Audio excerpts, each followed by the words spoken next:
Good afternoon बच्चों। आप लोगों ने प्री मिड का जो है बहुत सारा पढ़ लिया, कुछ ज्यादा ही पढ़ लिया, लेकिन उसको सीधे पढ़ने से नहीं होता है, रिवीजन करने की भी आपको जरूरी है।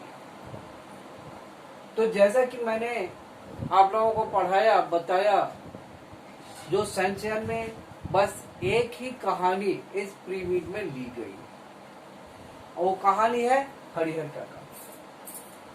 हरिहर काका एक बहुत ही पॉपुलर और मार्मिक कहानी है। जैसे कि यह कहानी बहुत ही मार्मिक है, मैं लिखा हूं। इस कहानी को पढ़ करके आप भावुक हो जाएंगे, आपके आंखों में आंसू आ सकते। दूसरा, हरिहर काका कहानी में घर शब्द का व्यापक अर्थ है। जैसे हम लोग कहते हैं ना, जो घर में चले जाओ, तो घर होम या बिल्डिंग नहीं, घर का मतलब इसमें व्यापक बताया गया है। तो ये घर शब्द का व्यापक अर्थ है जहां मानव निर्भय होकर विश्राम कर सके, किसी भी दुश्मन को हिम्मत नहीं हो सके। तीसरा, किंतु यह कहानी यह भी संदेश दे रही है कि इनके जैसे सीधे साधे, ईमानदार, समझदार लोगों के ऊपर बड़े बड़े दिखावा करने वाले लोगों की नजरें लगी हुई है। अर्थात जो ठग है, ठगी करता है, बड़े बड़े ठगी से हासिल करते हैं, वो देखते हैं जो सीधे साधे लोग कहाँ हैं, और उनके पीछे उनका आदमी रहता है।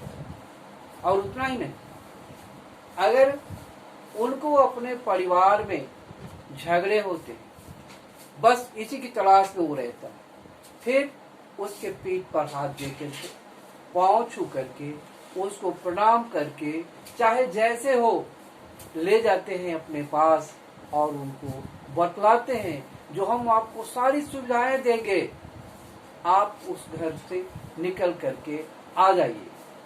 तो इस कहानी में एक ठाकुरवाड़ी का चित्रण है। ठाकुरवाड़ी में संत महान रहते हैं, बड़े बड़े पावरफुल आदमी रहते हैं, लेकिन उनका काम क्या है? तो सीधे साधे लोगों को फंसाना और उनको अपने जाल में फंसाकर उनकी जो संपत्ति है उस पर हमला करना। यही हाल हरिहर काका के साथ भी हो गया, क्योंकि हरिहर काका के अपने बीवी बच्चे नहीं थे और परिवार में, सम्मिलित परिवार में रहते थे। तो थोड़ी मोरी दिक्कतें आती थी, जिसका फायदा उठाया वह ठाकुरवाड़ी के महान, फिर इनको अपने अंदर में लेते गया। लेकिन वह दिन बहुत ही बुरा निकला, जिस दिन इनको पकड़ करके किसी रूम में बंद कर दिया। अब इधर हरिहर काका का खोज है चालू, इनको पानी भी नहीं मिल रही, इनको सांस लेने की भी दिक्कत हो रही है। तो यह कहानी बताता है कि हमारे गांव के, शहर के जो सीधे साधे लोग हैं, उनके ऊपर बड़ी बड़ी संकटें रहती है, और उस संकट से हमें निजात पाने